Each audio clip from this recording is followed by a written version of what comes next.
Assalamualaikum, aku Sarah and welcome to this session Ekonomi Syariah.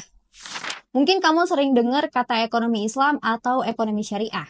Dan biasanya yang terbesit di pikiran orang tentang apa itu ekonomi syariah, ya cuma ajaran praktek keuangan secara Islam aja. Gak ada yang beda tuh sama ekonomi biasanya.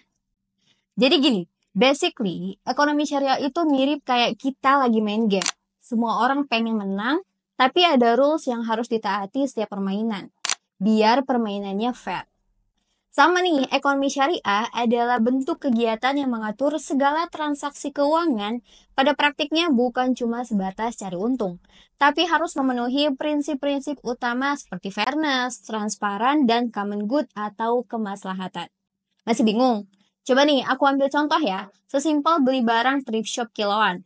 Jadi barang itu masih di dalam karung, jadi kamu nggak bisa ngelihat barangnya itu kualitasnya seperti apa. Tapi kamu tetap beli barangnya. Nah, itu adalah salah satu yang tidak diperbolehkan dalam ekonomi syariah karena mengandung unsur ketidakpastian. Tapi kalau ekonomi konvensional pada umumnya ya sah-sah aja selagi pembelinya mau beli barang itu. Atau mungkin kamu mau beli barang elektronik di black market. Mekanismenya cuma bisa cek foto dari yang dikirim si penjual. Pas dibeli, barangnya untung-untungan, entah itu bagus luar dalam atau emang komponennya diganti sama barang palsu. Dan jelas itu ilegal ya. Nah, ini tidak diperbolehkan dalam ekonomi syariah. Masalah utama yang membedakan antara eksyar dan konven adalah dalam ekonomi konvensional ada yang namanya prinsip kelangkaan atau scarcity dan pilihan atau choices. Sedangkan ekonomi syariah itu adalah ilmu yang mengatur perilaku manusia dalam memenuhi kebutuhan hidupnya dengan tujuan memperoleh kedamaian dan kesejahteraan dunia akhirat. Ekonomi syariah mah cuma buat dia doang yang orang Islam. Kita yang nonis, ngapain nerapin gituan, ribet. Wah, agak ngerasa guilty ya kalau sempat mikirnya kayak gitu. Even eksyar memang menganut syariat Islam, tapi prinsip-prinsipnya kayak fairness, witness, dan responsibility itu wajib diterapkan untuk mengatur keuangan oleh semua orang tanpa memandang agama. Ingat, tanpa memandang agama. Contohnya, banyak kok para non-muslim yang jadi nasabah perbankan syariah. Atau mungkin kamu salah satunya. Coba deh komen siapa yang udah ngerasain manfaat dari bank syariah meskipun kamu non-muslim. Misal nih, negara Inggris kan masyarakat muslimnya cuma minoritas ya. Tapi kenapa mereka berhasil mengembangkan bank-bank syariah besar seperti Abu Dhabi Islamic Bank dan Qatar Islamic Bank? Ya, karena memang mereka menawarkan produk keuangan syariah yang paling etis dan realistis untuk semua warganya tanpa terkecuali. Goals keuangan eksyar dan konven terkait sistem pengelolaan aset atau kekayaan untuk mencapai keuntungan. Tapi, prinsip dan tata cara atau mekanismenya yang membedakan eksyar dengan konven salah satunya adalah kontrak atau perjanjian atau akad. Umumnya kontrak adalah kesepakatan mengikat secara hukum antar dua belah pihak atau lebih yang memiliki kepentingan yang sama. Sedangkan akad, pengembangan kata dari kontrak yang memperhatikan prinsip-prinsip syariah seperti keadilan, witness, dan responsibility. Akad menurut terminologi hukum Islam yaitu adalah pertalian antara penyerahan atau ijab dan penerimaan atau kabul yang diberikan oleh syariah Islam dalam transaksi ekonomi. Jadi beda nih antara kontrak biasa pada umumnya dengan akad. Mungkin karena kamu jarang dengar istilah-istilah yang dipakai dalam eksyar, kayak murabahah, mudharabah, ijaro ya, gitu-gitulah. Jadi POV kamu terhadap akad tuh ya cuma buat orang Islam aja itu mah.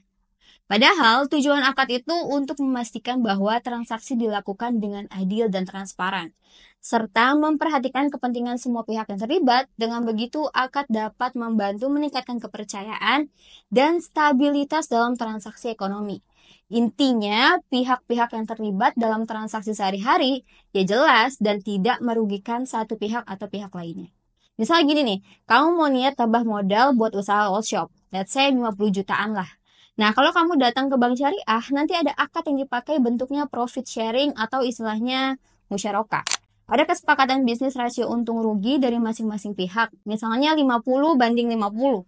Kalau di akhir bulan modal yang diberikan bank itu bisa menghasilkan net profit 20 juta, maka sesuai akad yang tadi 10 juta buat bank dan 10 juta buat kamu. Tapi misal bisnisnya tiba-tiba rugi, tapi bukan mandek ya kerugian itu akan ditanggung bersama sesuai dengan akad di awal. Tapi kalau kamu butuh dan datangnya ke bank konvensional, nggak ada tuh rasio untung rugi. Yang ada kamu harus bayar bunga tiap bulan, entah itu bunganya bersifat tetap atau floating. Kalau untung mungkin masih bisa kemungkinan kamu bisa bayar cicilannya. Tapi kalau ternyata rugi, bisa double rungkat. Bisnisnya rugi, plus harus bayar bunga dan cicilan. Sebenarnya beberapa istilah akad dalam XR secara arti bahasa hampir mirip. Misalnya ada murabahah atau jual beli, musyarakah atau patungan modal. Istisna itu mirip kayak kamu beli barang tapi bentuknya custom. Nah, kalau salam sama kayak beli barang tapi harus PO dulu.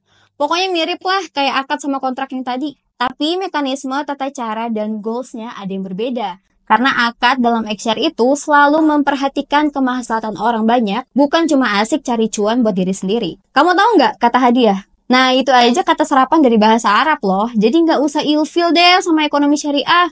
Buktinya banyak kok. Mungkin secara kamu nggak sadar, kamu udah nerapin prinsip-prinsip dalam ekonomi syariah. Misalnya nih, jualan seblak atau elektronik atau sewa menyewa kamera. Pasti kamu akan tempel daftar harganya kan? Biar apa? Biar orang tahu berapa yang harus dibayar. Nah, itu adalah salah satu contoh penerapan prinsip dalam ekonomi syariah.